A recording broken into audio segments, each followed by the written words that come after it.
Kisah nyata, siasat Abu Nawas yang bisa mengalahkan monyet, semoga bisa menghibur. Jangan lupa bantu like dan subscribe biar kami semangat dalam berkarya. Pada suatu hari yang cerah, Abu Nawas telah mendapatkan perintah dari Raja Harun ar-Rasyid untuk mengamati dan mencari tahu kekurangan yang ada pada rakyatnya. Maklumlah, selain terkenal sebagai penyair ulung, Abu Nawas juga termasuk salah satu orang kepercayaan Baginda Raja, karena usulan-usulan dan petuahnya yang seringkali tidak masuk akal, namun tetap bisa menjadi solusi ketika masalah sedang melanda. Pada suatu malam, Abu Nawas melangkahkan kedua kakinya dengan santai menyisir kota.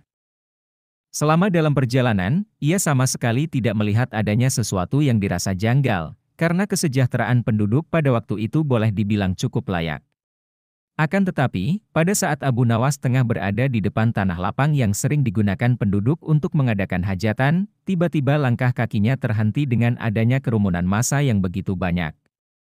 Abu Nawas pun bertanya kepada temannya yang bernama Husin yang secara kebetulan baru melihat pertunjukan di sana. "Ada pertunjukan apa di sana?" tanya Abu Nawas. "Pertunjukan keliling yang melibatkan monyet ajaib," jawab Husin. "Apa maksudmu dengan monyet ajaib?" tanya Abu Nawas. "Monyet tersebut bisa mengerti bahasa manusia dan yang lebih menakjubkan lagi, monyet itu hanya mau tunduk kepada pemiliknya saja," jelas Husin. Jawaban Husin itu telah membuat Abu Nawas semakin tertarik dan penasaran.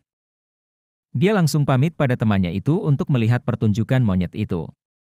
Ketika Abu Nawas sudah berada di tengah kerumunan pada penonton, ternyata, sang pemiliki monyet dengan bangga menawarkan hadiah yang cukup besar bagi siapa saja yang sanggup membuat monyet itu mengangguk-angguk. Tak heran bila banyak di antara penonton mencoba satu persatu, mereka berusaha dengan berbagai cara untuk membuat monyet itu mengangguk-angguk.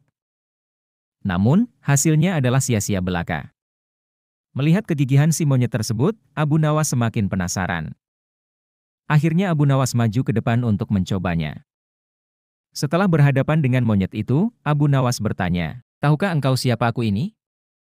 Si monyet menggeleng-gelengkan kepala. "Apakah engkau tidak takut kepadaku?" tanya Abu Nawas. Si monyet menggelengkan kepalanya. "Apakah engkau takut kepada tuanmu?" tanya Abu Nawas memancing dan si monyet mulai ragu. "Bila engkau tetap diam, maka aku akan laporkan kepada tuanmu," ancam Abu Nawas kepada monyet. Seketika itu juga, si monyet yang pada dasarnya hanya takut kepada tuannya, secara spontan saja mengangguk-anggukan kepala. Hore! Sontak saja para penonton bersorak karena ada orang yang mampu membuat si monyet mengangguk-anggukan kepala. Karena keberhasilan Abu Nawas tersebut, maka ia telah mendapatkan hadiah berupa uang yang lumayan banyak. Di lain pihak, si pemilik monyet bukan main marahnya. Pemilik monyet pun memukuli monyetnya dengan sebatang kayu karena malu terhadap pertunjukan itu. Demikianlah cerita singkat lucu Abu Nawas. Terima kasih telah menonton video kami, jangan lupa bantu like dan subscribe.